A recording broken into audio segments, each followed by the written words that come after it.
Okay, so we are live. Welcome to our audience to our May Liberal Values Lab with Michael Veber. Bad news. So you can see the image that I've got up on the screen. We cannot figure out how to get Mike's camera started, but we're going ahead anyways. We've got his presentation. So hopefully his voice will be enticing enough.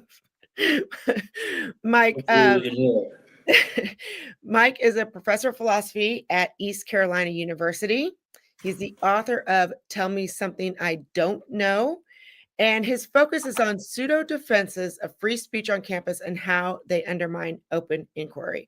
And I can guarantee if you get a chance to see Mike in person deliver this, it is well worth the time. But I'm going to put your slides up now, Mike, let you run the show here and get you started with just your voice. Okay, thanks for having me. Thanks for coming. There's the title of my talk.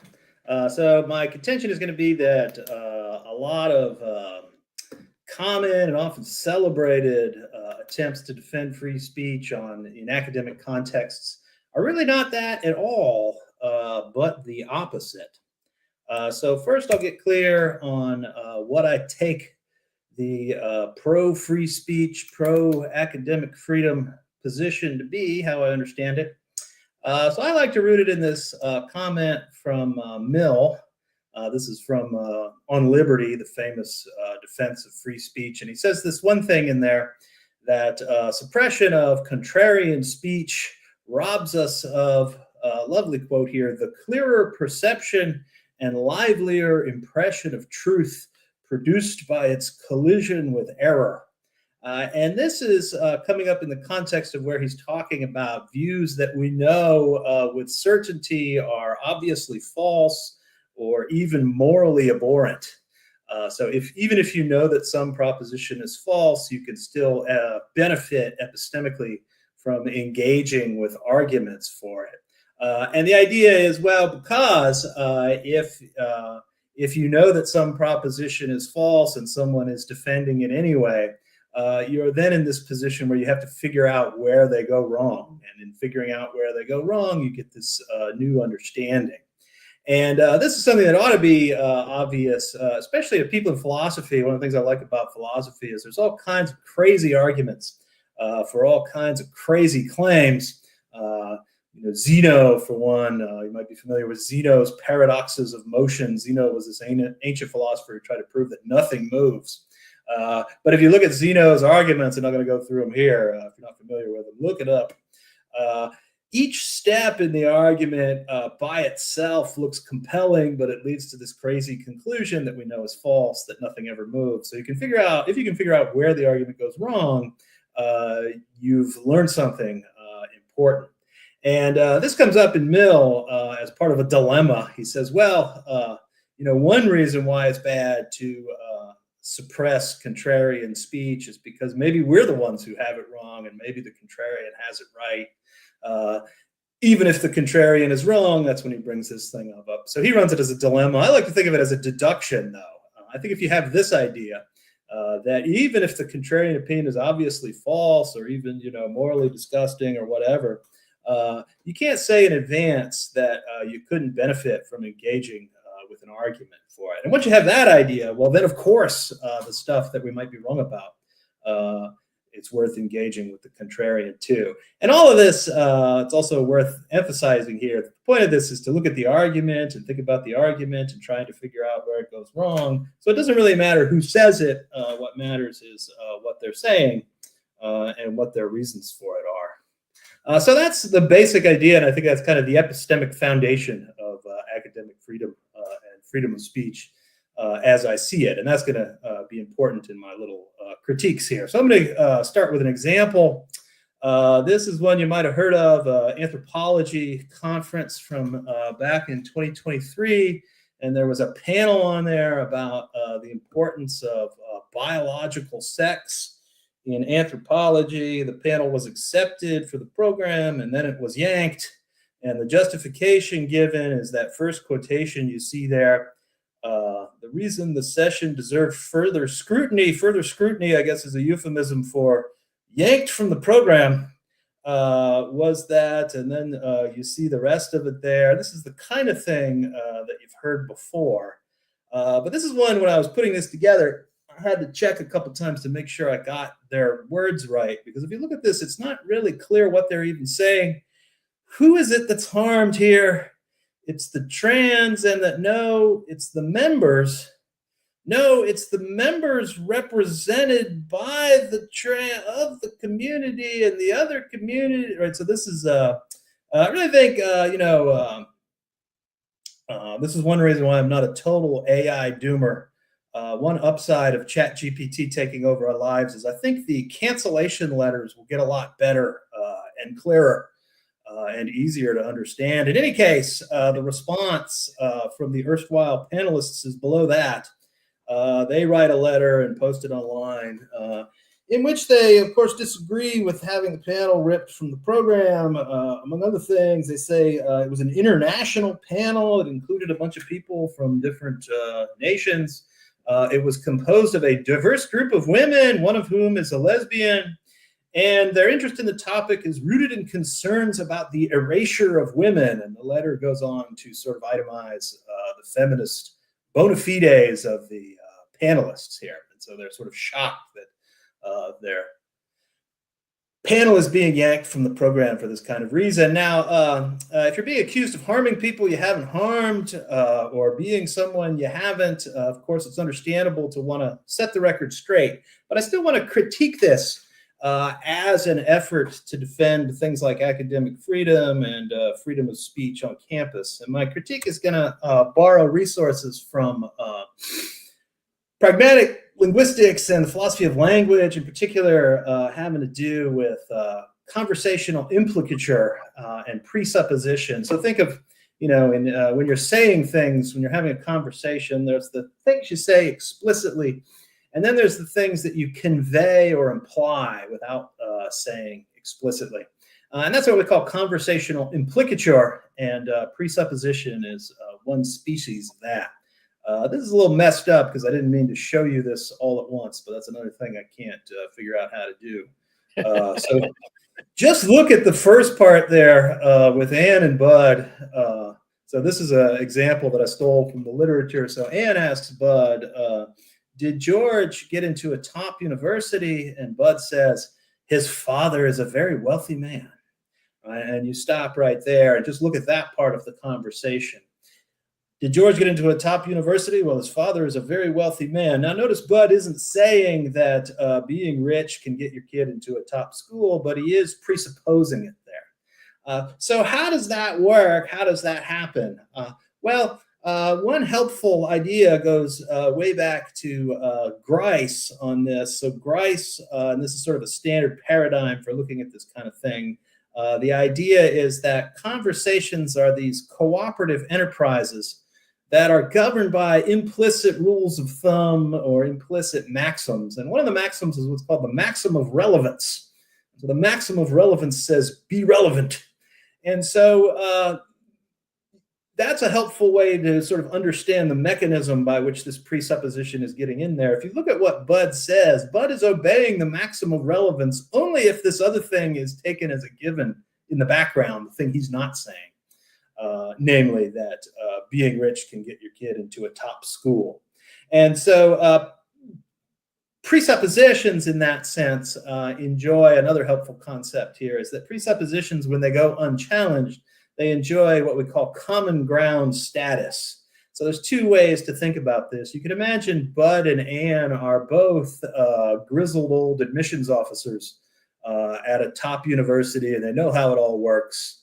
So by answering in that way, Anne will immediately get the point and say, yeah, sure, he's in.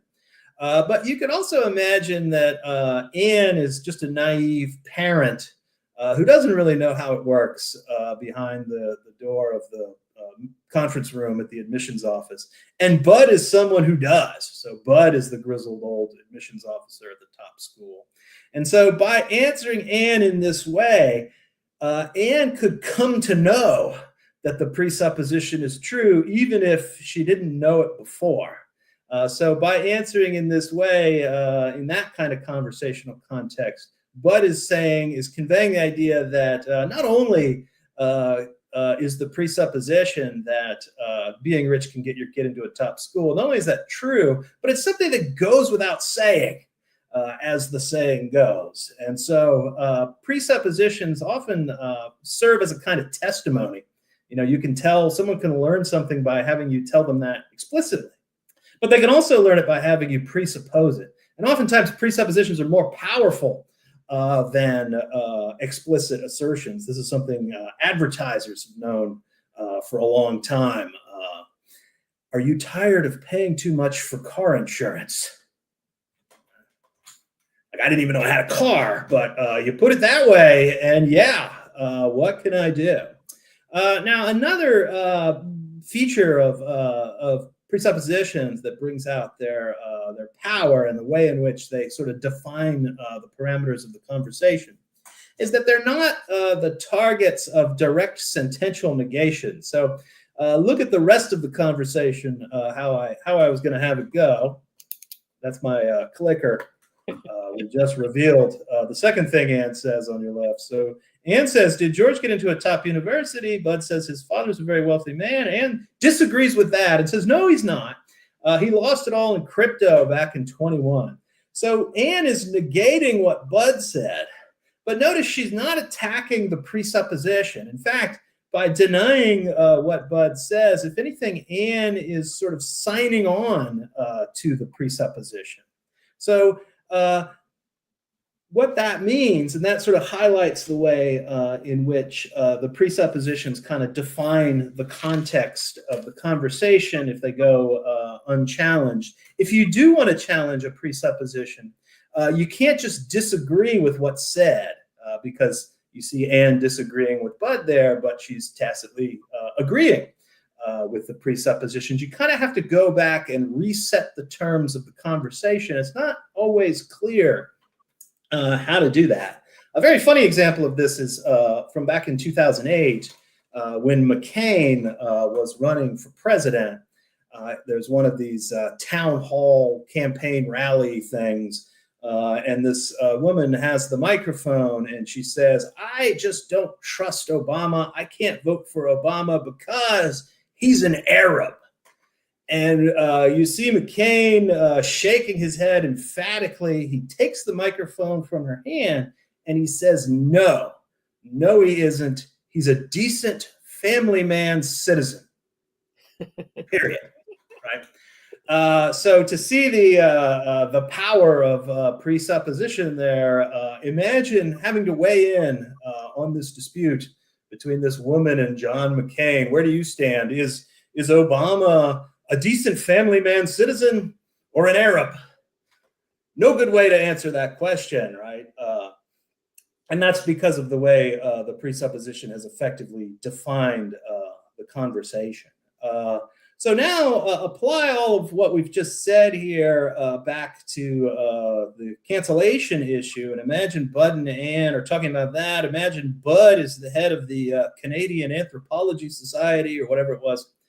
And Bud says, your panel on biological sex is hereby deleted from the program. Anne is one of the panelists that wasn't. And Anne says, that's outrageous. Our panel is composed of a diverse group of international women, including one lesbian. And there again, what's the presupposition there? Well, Anne is obeying the maxim of relevance only if we assume that your sex or your gender or your identity or your sexual preference is somehow relevant to whether or not you should be allowed to talk about these issues. And that's not a pro-free speech position. In fact, that's the opposite of it. So by answering in this way, Anne, even if she doesn't realize it, is actually working for the other side, especially if this is sort of one of these conversations that's taking place online. It's in the news. A lot of people are paying attention to it. Anne has just introduced a presupposition here that if it goes unchallenged will define the conversation from that point forward. And it's a presupposition in which what I think is the pro-free speech point of view is not even really up for consideration anymore. not sure. Let's see. Here we go.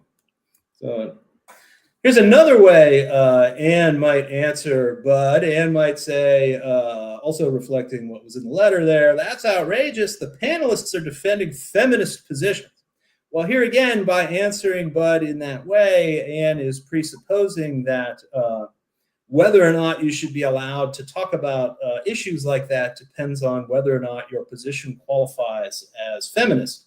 But remember, on the sort of Millian view that I proposed at the beginning there, even if feminism is true and anybody who disagrees with it is a bad person, well, that doesn't mean that the anti-feminist should be censored or yanked from the program. The pro-free speech position would say, let's hear the argument. So here again, Anne is introducing this anti-free speech presupposition, and this is highlighted further by Bud's response that you see there. So Bud disagrees with what Anne says explicitly. He says that's not feminism. And now what started off, or what could have been an interesting and difficult conversation about the limits of inquiry and free speech and so forth, is now a debate about the definition of an ism.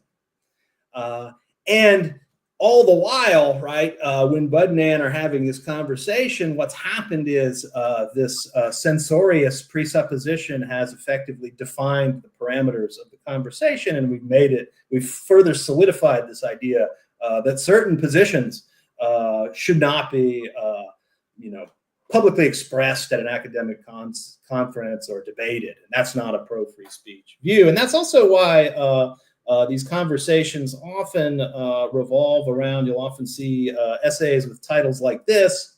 So this is an earlier essay, 2019. So this is a few years before the controversy you're talking about, but it's the same conversation.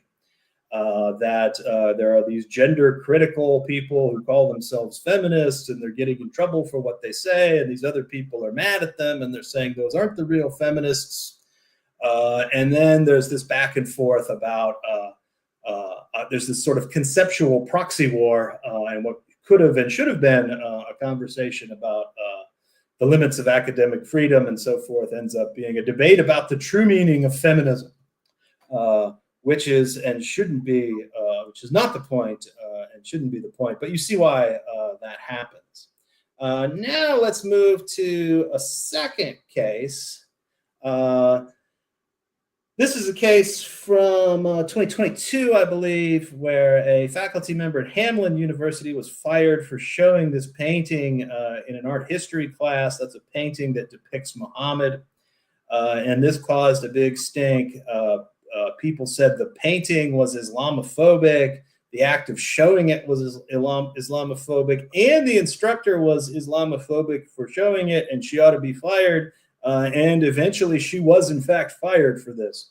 I think she might be fighting it in court. I don't know what the latest is on that. But back then, one of her colleagues stuck up for her.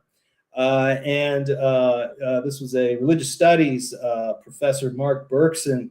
And he said, well, the people that are all upset about this and calling for this woman to be fired are a bunch of morons. That's my paraphrase. That's not actually what he said. What he said was this painting comes from a tradition of Islam in which depictions of Muhammad are not considered blasphemous, and the intent behind the painting isn't to insult anybody's religion or anything like that. In fact, the painting was commissioned by a Sunni king to honor Muhammad. So the people who say this is Islamophobic just don't know what they're talking about. And he says, so she shouldn't be fired because there's nothing Islamophobic about this.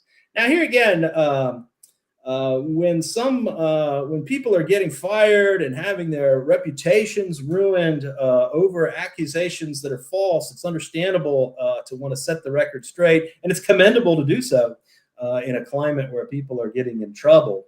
And you'll often see this in these cancellation cases where someone gets in trouble and they get called trans or homo or Islamo or etc-phobic. And the immediate response from them or from someone sticking up for them is to deny the charge. That, I think, as commendable as it can be in a certain way, it's also a mistake. It's to exhibit what I call phobophobia. Uh, and so to see what I'm talking about here, go back to Bud and Anne and imagine they're talking about this controversy. And Bud says, should she have been fired for showing that painting in class? And Anne says, no, because neither the painting nor the act of showing it is Islamophobic. So there again, you can play what's the presupposition? Well, the presupposition is that something to the effect that, well, if it were Islamophobic, then there would be a good case for firing her or censoring the painting or something like that. That's the only way in which this statement is relevant in the context of that sort of dispute. And you can imagine Bud responding by saying, yes, it is Islamophobic. And now we're off and running on a debate about the definition of Islamophobia. And there's two problems with that. The first is, according to some people, these phobia terms, as they're thrown around in these contexts, don't really have any meaning at all. They're just sort of emotive labels. It's just a label you slap on something you disapprove of.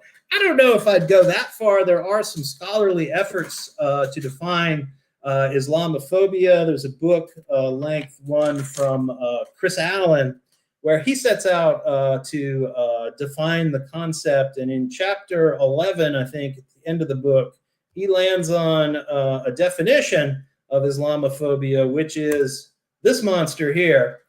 I'm not going to read that to you because I would have had to start this talk on Tuesday. But suffice it to say, this is not a clear concept. And so if we're limiting what we can show in a class or discuss on a campus in terms of whether or not it's Islamophobic, we're building inquiry around a concept that's ripe for abuse. Now, that said, it's notoriously difficult to try to find clear definitions of philosophically important concepts. And I'm not saying this isn't a good definition. I can't really get through it. I've tried several times, but this might be the best we can do, vagaries and all. But nonetheless, an unclear concept can have clear instances. So take something Trump said back in 2015 when he was running for president the first time. You might remember that at one point he called for a total and complete shutdown of Muslims entering the U.S. until this country's representatives can figure out what's going on. Now, insofar as the term has meaning, that counts as Islamophobic if anything does. But what does the free speech position say? Well, it doesn't say you shouldn't say that in an academic context, you shouldn't discuss it, you shouldn't bring it up. No, it says let's hear the argument. So that's really the heart of the problem with phobophobia, is it introduces yet again this anti-free speech presupposition that ideas like that shouldn't be defended or discussed. And I say, of course they should. I think the same thing applies to imagery. Here's a hot one you might remember from years ago, this Danish cartoon, which again, if the term has any meaning at all, this counts as Islamophobic if anything does. Yet at the same time, I can think of plenty of academic contexts in which it would be entirely appropriate to assign, discuss, present, display this image in class, if it's a class in art history or a class about, the theory of comedy, or even a class about freedom of speech. So what I just said about ideas, I think applies equally well to imagery. When I was in college back in the 90s, I remember watching this in a class that, if you don't know, is a shot from Leni Riefenstahl's Triumph of the Will. And to see the absurdity of the phobophobia view, imagine that a faculty member shows this in a class on the history of film or whatever, and somebody complains. Imagine the parallel phobophobic response, which would be something like, well, okay, it's a Nazi propaganda film, but it's not anti-Semitic. Yeah, of course it is, but that doesn't mean it shouldn't be shown or displayed.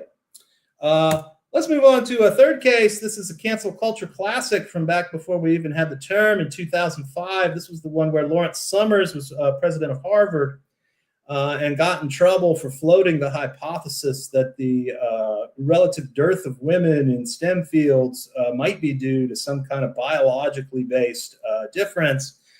People called for him to be fired. They said he was a sexist. He resigned eventually, maybe for that, maybe for another reason, who knows. But in any case, when the controversy was going on, Steven Pinker comes to his president's defense in a long talk. I think he had a debate with another colleague on it. And among other things, Pinker says this that I have quoted here. It is crucial to distinguish the moral proposition that people should not be discriminated against on account of their sex, which I take to be the core of feminism, and the empirical claim that males and females are biologically indistinguishable. They're not the same thing. Indeed, distinguishing them is essential to protecting the core of feminism. The truth cannot be sexist. Whatever the facts may turn out to be, they should not be taken to compromise the core of feminism. So here we go again.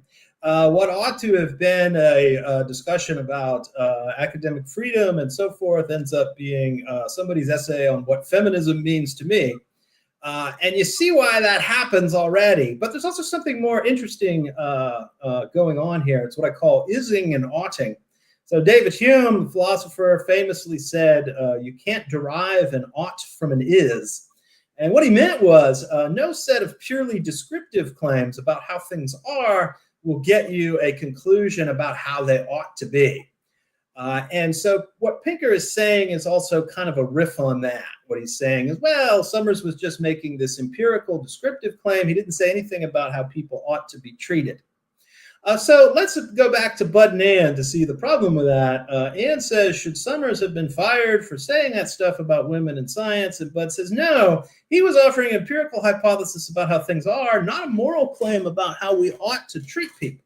So there again, what's the presupposition? Well, it's that if he were offering an ought claim, well, then maybe there'd be a case for firing him. But our oughts are just as much open to the pro-free speech position as our ises. And so to to impose this distinction in this context is yet again to introduce another anti-free speech presupposition. To see why it is, go back to the Trump thing I quoted a little while ago. That is a claim about how people ought to be treated. That we ought to do this. We ought to not allow certain groups of people into the country anymore until we know what's going on. But the pro-free speech position does not say fire anybody who says that. It says, well, let's hear the argument. So there again, I don't think that's a robust definition of free speech. In fact, I think it's the opposite. And if these presuppositions go unnoticed or unchallenged, that sets the context of the conversation from then on. And does it in a way that the pro-free speech position is not even a live option. All right, so those are all argumentative failures to defend free speech. Here's a more performative one, and this one has to do with Heterodox Academy.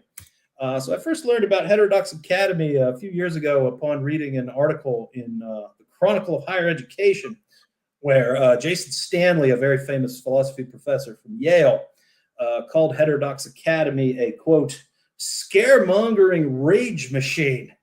So naturally I said, how do I join? It turns out you join by going online and submitting your name and so forth, but membership also requires that you take this little loyalty oath.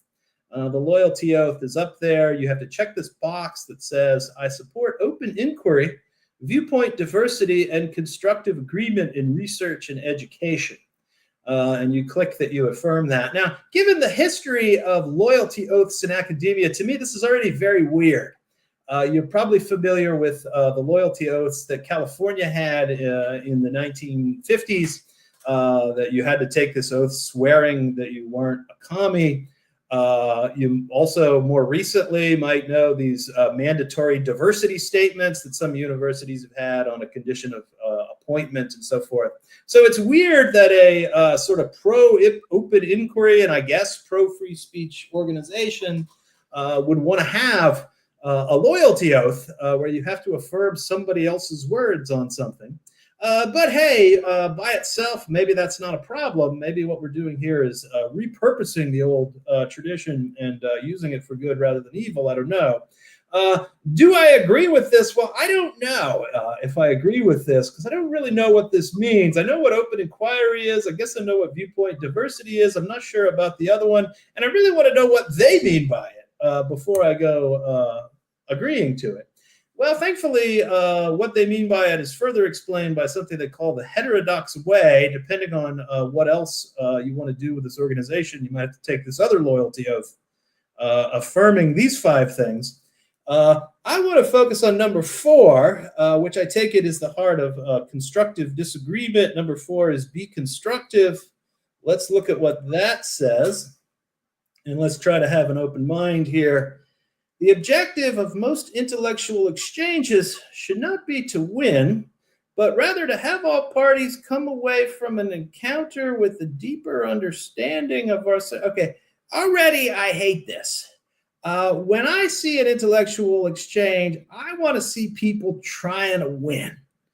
And the reason why this is important to me is this is sort of an old debate in my field. There's kind of this old school samurai warrior approach to philosophy and the philosophy talk, where you try to eviscerate the other person's arguments, where you try to attack the speaker's view. And it's all very aggressive and it's all very combative and to me all very fun.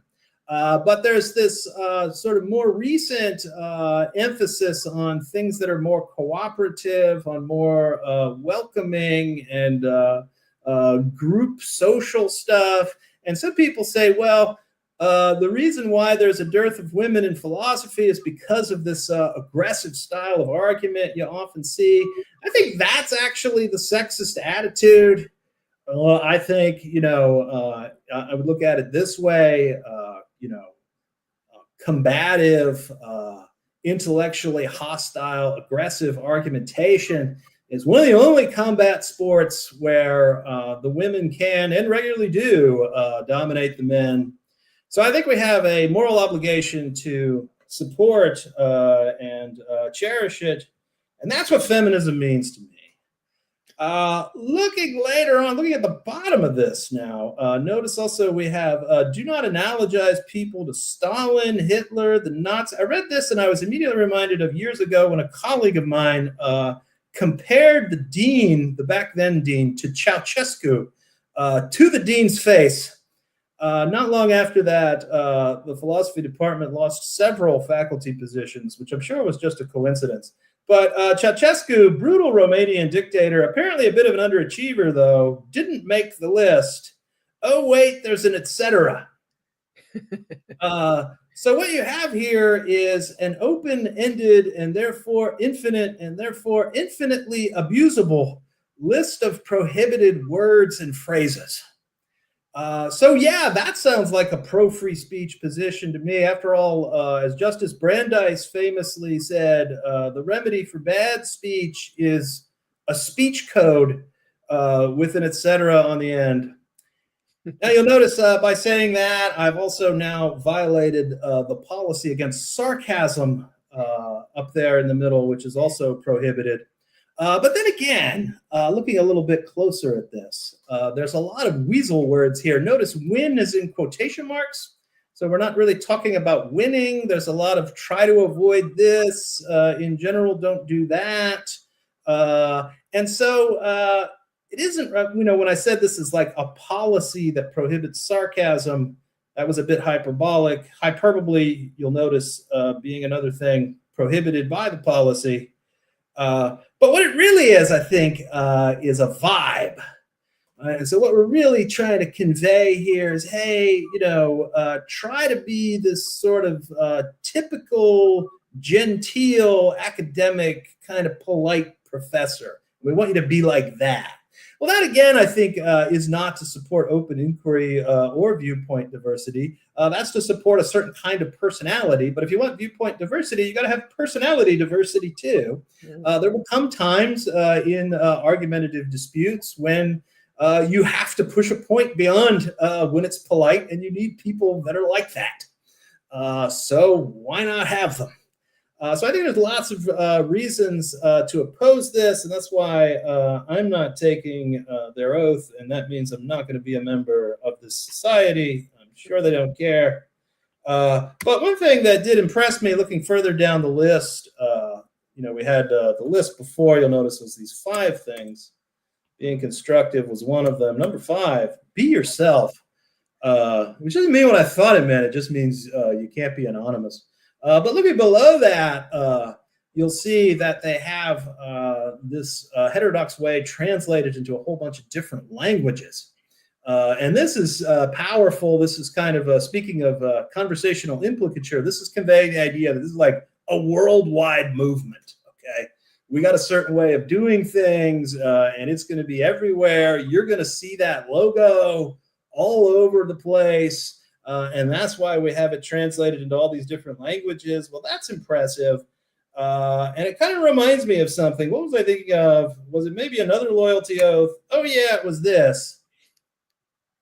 This is a little document from back in 1933 that if you were a teacher in Germany at any level, you had to assign. If, like me, your German is very bad, you'll notice that they've helpfully translated it into several other languages, which I'm sure is just a coincidence, but this is the vow of allegiance of the professors of the German universities and high schools to Adolf Hitler and the National Socialistic State. My point is, making all of the members of your society take an oath where they swear not to draw unfavorable comparisons between their intellectual opponents and the Nazis is like something a Nazi would do.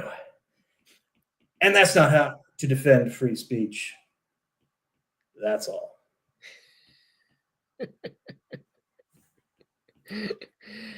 All right, I have a bunch of questions for you, Yeah. Mike.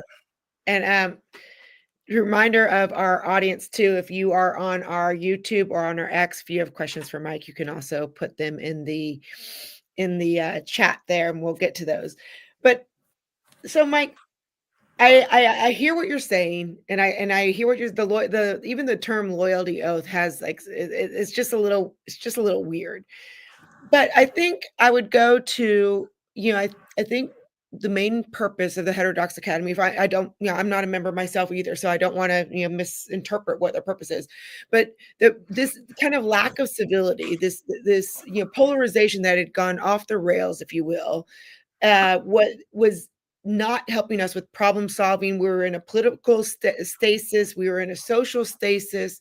So how would you say, without taking a loyalty oath, without claiming, and agree, I agree that in certain areas, sometimes, you just have to disagree. And sometimes there is kind of that personality, I like the term of personality diversity. That's a good term.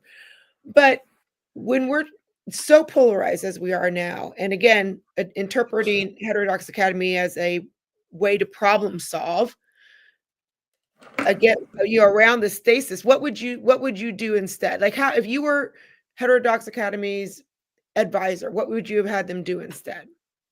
I would have had them not have the loyalty oath and just do everything else. It's my understanding that they didn't used to have it. So I know people that were members and said, "Oh, I don't remember taking that." So I don't know if that's true or not. But if people understand what the organization is about, I guess they know what it is. So if you're into that, join it. And I'm not saying loyalty oaths are necessarily bad for all organizations, but this is a unique kind of organization. Mm-hmm. It's an organization devoted to open inquiry and viewpoint diversity. So the be constructive stuff, as I see it, is just a speech code. And speech codes are inconsistent with that. So number one, I'd say don't have a loyalty oath, or if you're going to have a loyalty oath, don't have a speech code loyalty oath. Mm-hmm. I don't see why you need the loyalty oath anyway. But, and part of it is also, go back to the California, the sign or get out ultimatum, as it was called. What's the point of it? Is this to root out commie spies? Because it would be totally ineffective, right? How many commie spies are going to say, well, gee, I can't sign that. Imagine what they'd say back in Moscow. So if you're some kind of angry woke spy that's, going to come to the conference and disrupt things, you're going to just take the stupid oath, right? Right. I don't see what it does other than act as some kind of weird submission gesture. So I don't see why you need it. You can just say, this is what we're about, this is what we're doing, and there you go. Right.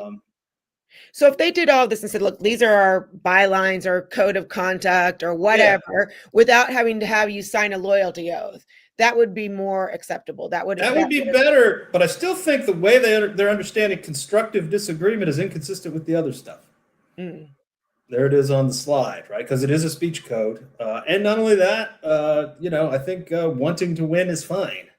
And I think sarcasm and contempt and Nazi comparisons, I thought I made a very effective Nazi comparison at the end. And if it's not an effective Nazi comparison, well, fine. Then, say that in response. Right? Why have a ban on Nazi comparisons? Again, this is just the original argument for free speech all over again. So there might be illuminating ways to compare somebody to a Nazi. Go for it. Maybe it'll work. Maybe it won't. Well, I think that's the problem, though, right? I mean, I hear what you're saying again. Like, if there is an illuminating way to compare someone to a Nazi, I think the problem is that so many people throw out these terms with absolutely no understanding themselves of even what they mean. So if someone were to say, okay, stop and tell me why you called me a Nazi, they would probably be like left in a lurch, right? So I feel like it's more a reaction to the reaction that we're seeing mostly on social media, where those terms are just bandied about with absolutely no consistency or clarity. Yeah. Well, so I get it. I get why that stuff is in there, because the people they hate often do that kind of thing. You know what else they do? They have loyalty oaths and speech codes. Let them have their loyalty oaths and speech codes, but don't let them have the Nazi comparisons, because, again, maybe they're illuminating, maybe they're helpful, maybe it's fun. And if it doesn't work, well, call somebody out on it. I mean, put it this way. It's like an oath not to make any bad arguments. Well, who's going to admit that they're doing that when they're doing it? If you think it's a bad argument, then say so. Well, that kind of also goes against the marketplace of ideas, right? I mean, bad arguments are supposed to be illuminated, right? Sure. Yeah, sure. So there's a lot of bad Hitler comparisons out there, but maybe there's some good ones. So tell me, if you were to, I got a little bit already, you wouldn't have a loyalty oath. You're not even sure if you'd have this kind of code of conduct here. What is the Weber way? I definitely wouldn't. Would you have anything like, what if you were to kind of start an organization around, free speech? What would be the Weber way? That's a tough question, because if I were to start an organization, that's kind of like asking me if I were looking for a healthy vegan option for dinner that doesn't serve alcohol, where would I? So that's something I really imagine myself wanting to do. But I think, I think I said this when we had this conversation back in January. I'm a sort of a regular attender. I have been lucky enough to be at these FIRE faculty network conferences, and they don't have a loyalty oath. You don't have to sign anything. You go to the thing, and you know what the organization is about, and it's always good. So just getting the right people by letting people know what your organization is about. Why can't you just do that? Because there's always going to be these disagreements. Like right now, I'm in a disagreement with apparently with the Heterodox Academy people about the value of what they're calling constructive disagreement. Mm. And because I'm in that disagreement, apparently I can't join the society. Not saying I'd want to if I could. But how is that supporting viewpoint diversity then? I've got a different point of view. I think winning is fine. I think Hitler comparisons are fine. I think sarcasm, even contempt and hostility and snark can be good if used effectively. And so that's a different viewpoint. So how can you be saying, well, we're all for viewpoint diversity, except that one? And this is really a viewpoint about, the logic of argumentation, which happens to be one of my areas of interest. So it grates on me that somebody else wants to tell me how to make my arguments. That's my business. And if I want to compare somebody to Hitler and throw some sarcasm in there, I'll be the one that decides that. So I'm certainly not going to take a loyalty oath saying that I'm not going to do that. And even if I didn't have to take the loyalty oath, I don't want to be a part of the society that has a rule like that, because that's not really a society supporting open inquiry or viewpoint diversity. And could you argue that, given that somewhat disagreement that you've mentioned that they have decidedly won by their own standards? Say that again. I don't understand You the know that question. they're saying that the intellectual exchange, these disagreements, the idea is not to win, but by shutting Yeah, someone down, you, by your standards, I guess, kind of win, right? yeah. Shutting them down. Well, again, I don't know what they mean by winning because it's in quotation Mm, marks. There's different ways to shut. I don't know what you mean by shutting someone down. If you're just shouting over someone, like the students do, yeah, you should throw those people out. Uh, but if you're letting people talk and letting them make their case, and then you're making yours, well, what's the problem? It's no, whether or not not you're necessarily trying to win. shouting people down, but more shutting people out. So you are not allowed to be a part of the organization because of this Yeah. disagreement. Well, Yeah, that's actually fine. I should say they have this conference in the summer, and I'm on the program. you were. There's something called the Skeptics Panel, so it's going to be a Ooh, more detailed thing about the tail end of my talk there, not the presupposition stuff, but that stuff. So I'm going to go after them for that, and to their credit, they're welcoming me there and so on.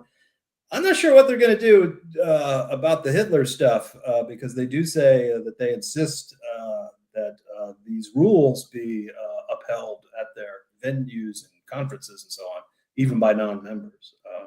So yeah, they're not shutting me out. I'm certainly not accusing them of that. And you know, if they want to, there's a sense in which if they want to make that a condition of membership, that's their business. It's their society. Run it however you want. My philosophical critique, though, is that I think their loyalty oath is incoherent and their basic principles are incoherent because what they're calling constructive disagreement by enforcing or mandating that undermines open inquiry and to some degree viewpoint diversity. But well, if you want to have an incoherent society, go for it. That's your business. Uh, but it is again, like I said, it is to their credit that and when I gave this talk at in USC. California, Tomasi, the president of Heterodox Academy, was there, presented me with a gift of free heterodox swag, and looked forward to me being at the conference. So yeah, that's cool. Good for them. Yeah, I remember this, and ILV will be at, not myself, but ILV will be representing, so we're looking forward to seeing how that goes at the conference there Yeah. this summer. Moving out of heterodox academy, but more to this idea of presupposition. Yeah. Okay. Um, Can we still see the slides, or is it yeah, worthwhile for me yes, to yep, move still these see. around? I don't know if it's helpful or not, but And actually it is helpful since we can't see your handsome mug there. So going back to this idea of presupposition, I mean, it's super smart. It's almost like it's too smart, right? I mean, I don't even know that we know when we were putting ourselves in a conversation around this, a presupposition. I'm glad, actually, go back to that slide with the pinker on it. Maker slide. Yeah, This one. a cancel culture classic. So This is a classic. yeah, and this Ann and Bud, walk us through like what what Bud's response would be that would have been more and less a presupposition and more. Good. Yeah. So how do you avoid this trap? Well, here's a theoretical point in the background. The thing about presuppositions, unlike conversational implicatures generally, unlike logical entailments, is that they are the word, maybe unfortunate in this context, the word is cancelable. Cancelable not in the free speech culture war sense, but cancelable in a linguistic sense. So oftentimes, if I use the word and, it can imply a certain temporal order. I went to lunch and I took a nap. So in many conversational contexts, you get the sense that I did the one and then I did the other, even though it doesn't explicitly say that. It just says I did these two things. So if you're worried about that, I could say something like this. I could say, I went to lunch and then I took a nap, but not in that order. Right? And then the implicature that there's a temporal order here is effectively canceled, and now you get the point, right? So since this is not a logical entailment, Bud could say something like this. He could say, no, he was offering an empirical hypothesis about how things are, not a moral claim about how we ought to treat people, which is true and worth pointing out to clarify. But Bud should add something like this. And even if he had offered a claim about how we ought to treat people, he still shouldn't be fired for that. It's still worth discussing. We need to address. Let's hear the argument. Fill in the blank by negating the faulty anti-free speech presupposition. Same with go back to the Islamophobic thing, right? No, the painting's not Islamophobic, and even if it were, that doesn't mean it shouldn't be displayed in a class if it's academically relevant, etc. Right. And so then you're not guilty of defining the conversation around this faulty presupposition. And so in some ways, it's not that the presupposition is wrong per se, it's that it doesn't it is not really addressing the point, right? It's almost seems a little bit manipulative. But here's the thing, I don't know if people are using it, or if they even know that they're using a presupposition. Yeah, I'm not sure. See, I think the people I'm talking about aren't really aware of it. I think. But maybe they are. Maybe Pinker really does think, he says this weird thing, the truth cannot be sexist. Whatever the facts may turn out to be, they should not be taken to compromise. I don't know what he's talking about there. I thought the facts were supposed to be what grounds our views. So why shouldn't the facts compromise things if those things aren't true? So yeah, and once some of these, in some cases, I'm not sure that the people know what's going on, and I'm hoping that by calling attention to this, I'll make people more aware of it. But no, I do think the presupposition in play is false in all of these cases. The presupposition here is something like whether or not you should be allowed to talk about this issue depends on whether or not you're making a moral claim or an empirical claim. Okay. And if you're making a moral claim about how people ought to be treated, that women should be treated differently from men, well, then, yeah, get out of here. That's inconsistent with the pro-free speech point of view, which again says, well, look, even if it's morally abhorrent to say, we shouldn't fund women in science or whatever, that doesn't mean that the view should be censored, or that people should be fired for saying it, or that we can't benefit from engaging with it. Because again, I think we can benefit from engaging with Zeno's arguments. And Zeno thought nothing moves. And no belief of ours, whether it's a political belief or a religious one or a moral one, no belief of ours is more certain than the belief that some stuff moves. So if there are intellectually valuable arguments for the claim that nothing moves, then you can't say in advance that there couldn't be an intellectually valuable argument for any proposition whatever. Even if it's something that conflicts with some fundamental moral belief of ours. So what I would do is just to address like how to get around the problem. I think the fix is actually easy. In these cases, you would say something like, "No, it's not Islamophobic," and even if it were, ... So as I'm listening to you speak, and I'm reading these examples, I feel like part of this gets into the facts versus feelings debate. A presupposition seems to really lean more on kind of emotional pull than on factual pull. Does that make any sense? I don't know. What do you mean? Can you elaborate on that? Well, it feels like it's more of instead of like bringing out like the facts, instead of bringing out the free speech, it's really more looking at moral claims, looking at how people are feeling, being more compassionate, being, not wanting, again, kind of going back to your idea on Heterodox Academy and being constructive, like, focusing on civility, focusing on these things that are maybe a little like softer touch. Sometimes facts hurt, and so I wonder, I see this idea of presupposition, which is a new idea the idea isn't new to me. The word and how you're using it is new to me. Yeah. But I see that being used frequently. And I don't know if that's because of because we're having more conversations with social media, or if it's because we're talking more around, we've kind of delved into, differences and feelings and life experiences, et cetera, versus, Corey Clark, for example. She gave a very good example. She gave her same talk, from warriors to women, from warriors to warriors. And she was talking about how, with this new influx of women into academia has changed a little bit, where we've started to see policies that actually take into account, kind of feelings, personal stories, et cetera, versus beforehand where it was a little bit more kind of fact based. And that's not to say that that's good or bad, but I'm just wondering if some of this, the presupposition just feels like, you say it's more powerful, but I feel like part of that is because it's pulling on emotion, pulling on storytelling more than it is pulling on, say, objective truth.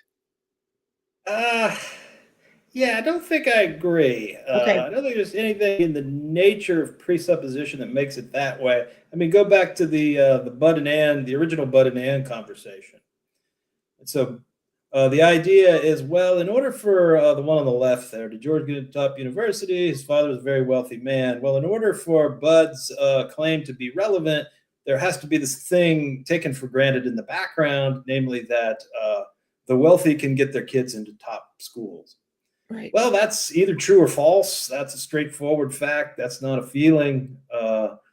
Yet it's a presupposition. So there's nothing in the nature of presupposition that makes it feelingsy rather than facty. It's just a proposition that's not said but conveyed somehow. Got it. And this notion of relevance gives us a nice way to convey it. And the kind of presuppositions I'm talking about, the ones I want to focus on, are presuppositions that violate what I see as the foundation of the pro-free speech, pro-academic freedom position. So they're going to be kind of normative claims. So in this case, in the Bud and Ann one on your right there on the slide, the presupposition is something like, well, whether you ought to be permitted to talk about this topic depends on your sex or your identity or whatever. Right? But I think that's the sort of thing that can be true or false too. Right. I think it is false. And it's certainly not a pro-free speech proposition. It's an anti-free speech proposition. But maybe you're appealing to something like, maybe the idea is something like, well, what's happening is a presupposition is kind of an idea or a fact or a statement that kind of works its way in the background, kind of sneaks in through the back door, subliminally, as it were. It's because it's not explicit, it's not out in the open and being addressed and so forth. And maybe in that way, it's more like an emotional tug. I don't know that's exactly the same thing. Yeah, no, I think you did a good job of separating that out. But so that said, because I think, there's still some questions around like presuppositions. What would be, as let's end out with you giving us kind of your top ways to maybe spot these kind of fallacies and what to do when you do spot them. That's a good question. I think with these examples, once you have a note, I mean, for one thing, you have to, and it might be that some of these people just don't agree with how I see the pro-free speech, pro-academic freedom position. But once you're clear on that, and if you do agree with that, and you see these examples, I think you can kind of develop a nose for what's going on. When this is how all of this occurred to me right away when I, in all of these cases, I saw this happening live. And way back in the Pinker case, looking at his talk, something struck me as off about it. And back then I wasn't sure I could put my finger on it. And it might have been because I didn't have as clear of a conception of, the kind of what I now see as the pro-free speech, pro-academic freedom position. But once you develop a nose for that, you can look at these conversations and you can ask, well, why is what Ann is saying on the right, why is that relevant, or why would that be relevant? Well, that would be relevant only if we assume blank, and blank ends up being an anti-academic freedom proposition, right? That whether or not you can talk about this issue depends at least partly on who you are, your identity, whatever you want to call So I don't know. I guess the short answer would be just practice. And like one of the things I mentioned fire before, one of the things I've noticed they do in these kinds of cases, in these canceling cases where somebody gets in trouble for something and gets accused of being ex-phobic or whatever, when they do a release on a particular case, they'll say, well, that's not actually what the guy said, number one. And then if it's relevant, they'll say, well, and even if he did, that's still protected speech. Mm-hmm. So they, in their stuff, they do exactly the kind of thing that I think ought to be done. That second part really means everything, I think, if you really want to defend a robust notion of free speech and academic freedom. You really got to get clear on what it is. Because if you just saw these conversations here, again, you might walk away thinking, well, I guess it's true that, only international women are allowed to talk about this topic. Again, I don't know if the people saying that really think that, or it might be that they're also just playing a game or playing a sort of a rhetorical game where they're trying to appeal to the other party's thoughts. Like, so maybe Bud is the kind of guy who would be persuaded by that. I don't think this has ever happened, but I've heard people say this. Someone said this when I gave this talk before. They said, well, what we're trying to do here is we're trying to make a sort of political argument, right? I'm trying to get Bud to get this program back on the panel. And maybe Bud's the kind of guy who thinks it matters whether the sex or gender identity or sexual orientation of the speaker, maybe he thinks that matters as to whether or not they should be on the program. And so maybe this is a way of persuading Bud, even if it rests on a falsy presupposition. I think that's a bad move for a couple of reasons. One is, well, still by saying that, you've signed on now publicly to this proposition that I guess you're saying you don't agree with. And secondly, this never works. In none of these cases that I've talked about, none of the three I've talked about, did the move work. In this case, the panel was still canceled and the conference went on without him. Nobody cared that it was a group of international women. The woman in Hamline is still fired. I said Summers resigned. Maybe it was because of that, maybe not. I don't know.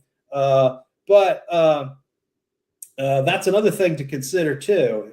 If you're going to employ somebody else's faulty presupposition, even if you don't agree with it, it usually doesn't work in these kinds of cases. Actually, I can't think of a single case where it did. I mean, the most relevant thing is asking, is it relevant? So that maximum of relevance that you mentioned earlier, I mean, that's really, because I do see some of this as rhetorical trickery, I think is, the word that you use, or, it's somewhat slippery, but then just to sit back and ask, how is that relevant? I think that's probably the most effective way to get to those presuppositions. Yeah. And that's why the sort of the theory I'm working with, Simons is her name, says that this is kind of a main mechanism by which presuppositions get worked in. It's via this maxim of relevance. And so, if you just say, well, why is what you're saying relevant? Asking that of Anne, in this case on the right, reveals the presupposition right away.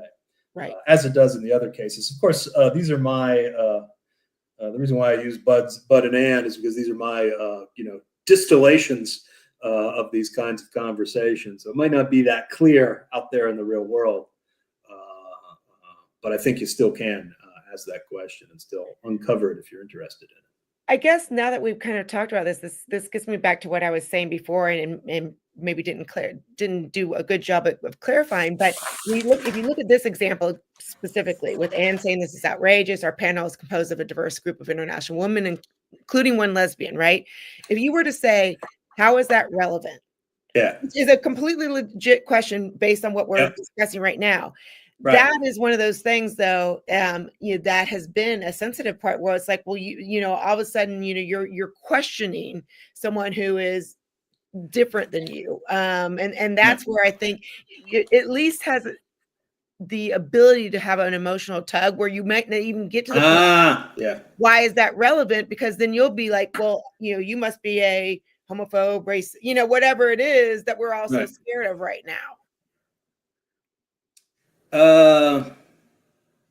Yeah. Well, see, I was thinking you were going to go the other way. I could see Bud asking Anne that. Mm-hmm. Right. So in a way, it Yep, actually yep. makes Anne's position worth. Well, what difference does that make? Right, right, Uh, right, uh, right.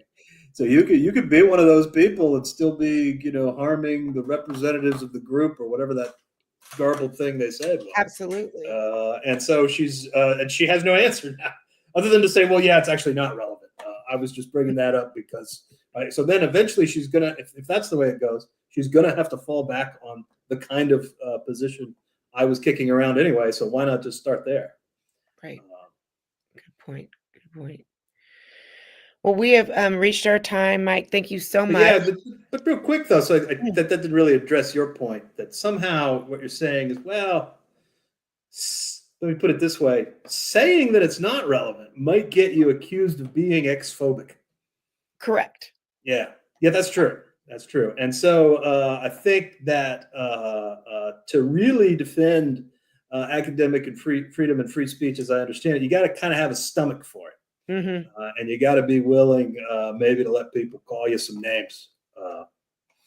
But when I found a few bad jokes and signaling that you don't really care if they call you bad names will neutralize a lot of the screaming. At least it's worked so far. We'll see. We'll see. The night is young. Maybe I'll get some death threats tonight here over the email. Probably not from your audience. Who knows? Probably not from our audience. And Maybe though. I'll let you know. I've yet to get one. Feel kind of left out. We'll be there with you, or at least I will be there. ILV will be there with you in spirit, or I'll be there in spirit with you at the Heterodox Academy. So Okay. enjoy that. We look forward to seeing you there. And just thank you for the work. Thank you for making us think a little bit harder about how we communicate and the values of free speech. Okay, well, thanks, and thanks for having me. Enjoyed it. I'd say sorry you didn't get to see my face, but you're probably better off that way. And thanks for having me. Appreciate the invite. Of course. Have a good evening. Okay, bye-bye. Bye.